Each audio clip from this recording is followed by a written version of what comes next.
you so. And that is why whenever I want you, all I have to do is dream. I did get a degree in directing and theater marketing from Wayne State University.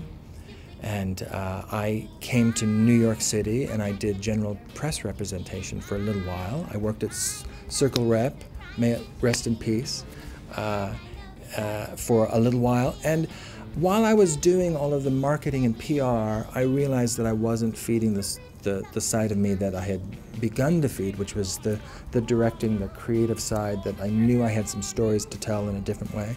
And so I decided to get back into directing work, and then started putting the feelers out, and I ended up getting a job at Milwaukee Rep, but by going to them, they had seen a show I did at Utah Shakespeare Festival, and I went to Milwaukee Rep and I said, how can I come and work for you? They said, well, maybe you could write a show for our little cabaret space. And that's where, and I went down and I saw one of those shows, and I'm like, I could do that. Not knowing that I probably shouldn't have been able to do that, but that's kind of how it came into being, because I didn't know any better. And so I took 3 days and put together a show, and it was a big hit for them. And they said, well, come back, do another one. And I said, oh, I have this idea about these girls in a high school going to a prom. And so that's how Wonderettes came about.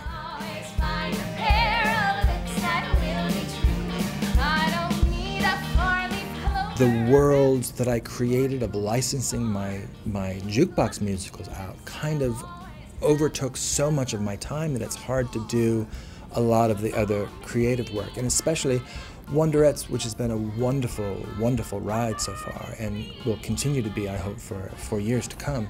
It takes a lot of time to keep it going, and so there hasn't been as much artistic time to lock myself away and create something totally new.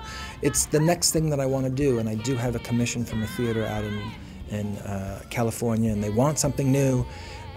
So we'll see. It'll all be a surprise when it all comes out.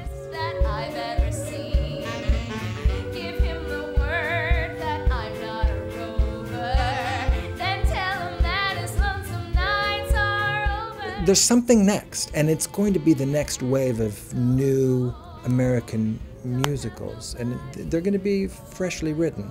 But I think it is going to be pop music.